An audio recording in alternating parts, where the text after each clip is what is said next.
भाईजान Panadol short है, नहीं मिल रही। पैनाडोल शार्ट है यानी नहीं मिल रही।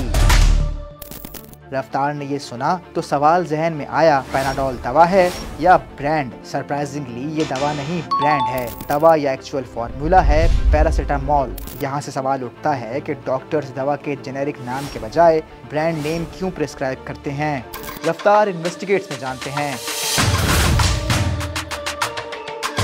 पैसे कमाने के हज़ार तरीके हैं, कुछ कानूनी हैं और कुछ गैर कानूनी, लेकिन कुछ तरीके तो ऐसे हैं जो लीगल तो हैं लेकिन एथिकल नहीं। अब फार्मास्यूटिकल सेक्टर को ही ले लें। दुनिया भर में फार्मास्यूटिकल कंपनीज भरपूर पैसा कमाती हैं, लेकिन पाकिस्तान में तो इनकी चांदी ही चांदी है। मईशत कैसी भी हो, इनकी पांचों उंगलियां घी में और सर कढ़ाई में होता है। 2020 में फार्मा सेक्टर की वैल्यू 3.2 बिलियन डॉलर के लगभग थी। मुल्क में रजिस्टर्ड 650 फार्मास में से स्टॉक मार्केट में लिस्टेड 12 फार्मास का प्रॉफिट देखकर तो मैं हैरान रह गया। लास्ट फिस्कल ईयर में फार्मास ने 1 खरब 86 अरब से ज्यादा की सेल्स की और तकरीबन 22 अरब का खालिस मुनाफा कमाया। सवाल यह है कि सीरियस इलनेस की किसी दवा का ना टीवी पर ऐड चलता है, ना सड़क पर बिलबोर्ड दिखाई देता है, तो फिर ये दवाएं मार्केट कौन कर रहा है?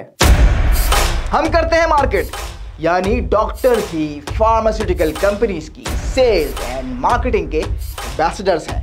हम ही हैं जो इन महंगी महंगी दवाओं को आपके मुंह में ठूसते हैं। मेरे पास ये कुछ दवाएं हैं, जैसे राइजिक देखते हैं। इसका फॉर्मूला है ओमेप्रेजोल। सर्च करते हैं इसको। ओ खुदा, ओमेप्रेजोल 40 mg की कैप्सूल 74 मुख्तलिफ ब्रांड नेम से दस्तयाब है।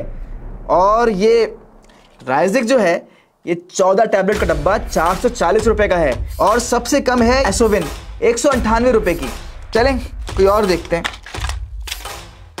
मशहूर पेन किलर वोल्टाल देखते हैं। इसका फॉर्मूला है डाइक्लोफेनिक सोडियम। वोल्टाल 50 का 20 टैबलेट का डब्बा 133 रुपए का है, जबकि इसी में सबसे सस्ता जो है वो है एनेरिन, जिसका 20 गोलियों का डब्बा है 42 रुपए का।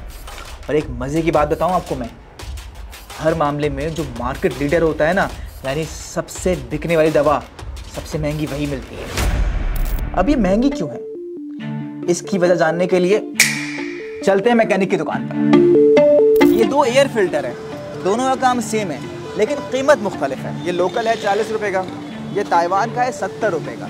हो सकता है क्वालिटी सेम हो, मुख्तलिफ भी हो सकती है, लेकिन ये मुझ पर है कि मैं कौन सा खरीदता हूँ, सस्ता वाला या महंगा वाला।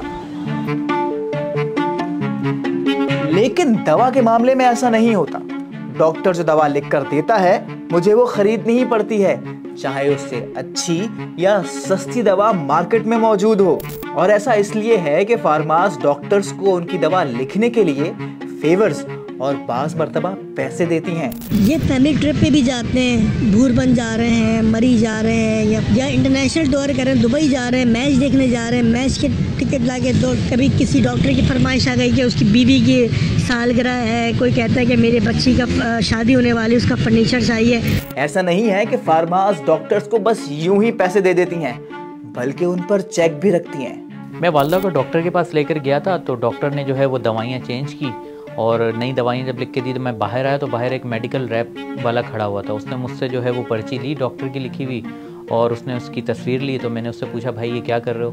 तो उसने कहा कि यार ये जो है हमें कंपनी को भेजनी होती है ये तस्वीर ना, कि डॉक्टर ने क्या लिख के दिया आपको। फेवर्स की एक शक्ल फार्मास की जानिब से ऑर्गेनाइज किए जाने वाले सेमिनार्स, लंचेस और डिनर्स भी हैं। इन सेमिनार्स वगैरह पर हर साल अरबों रुपए खर्च होते हैं, जिसका खर्चा मरीजों की जेब से निकाला जाता है।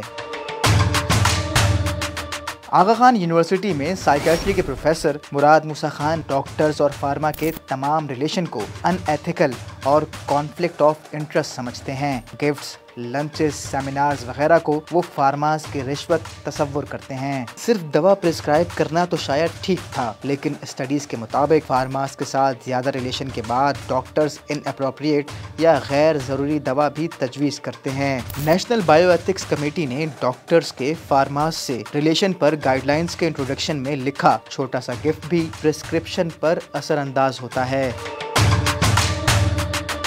90% तक वायरल रेस्पिरेटरी इन्फेक्शंस जिस्म के मुदाफ़ियती निज़ाम से ही ठीक हो जाते हैं, लेकिन मुनाफे की जंग का नतीजा ये है 70 से 90% तक एंटीबायोटिक गैर ज़रूरी प्रिस्क्राइब की जा रही हैं और इस वजह से हर साल हज़ारों लोग अस्पताल दाखिल होते हैं, यहाँ तक के मर भी जाते हैं।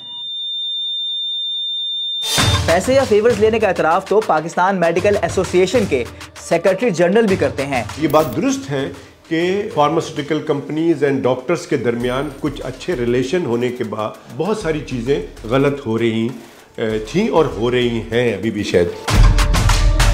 ड्रग रेगुलेटरी अथॉरिटी यानी ड्रैप लास्ट ईयर ही डॉक्टर्स को ब्रांड नेम के बजाय जेनेरिक नेम या फॉर्मूला लिखने का कह चुकी है, क्योंकि ब्रांड नेम लिखने से मरीजों पर इजाफी माली यानी पैसों का बोझ पड़ता है। लेकिन डॉक्टर कैसर सज्जाद का इस मामले पर मौक़िफ़ कुछ और है।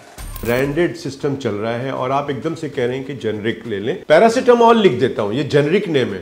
मेडिकल स्टोर पे कौन सी दवा है? जब मेडिकल स्टोर पे ब्रांड नेम मौजूद है तो अब क्या हुआ? डॉक्टर से आपने कहा कि ये लेन देन कर रहे हैं फार्मास्यूटिकल कंपनी से, अब फार्मास्यूटिकल कंपनी मेडिकल स्टोर से करेगी। हर मेडिकल स्टोर पे क्वालिफाइड फार्मासिस्ट बैठा होगा, वही दवा देगा। फिर तो बात समझ में आती है। ब्रांड वर्सेस जेनेरिक का तमाम मामला आपने समझ लिया और इस पर डॉक्टर्स का मौक़िफ़ भी आपके सामने आ गया।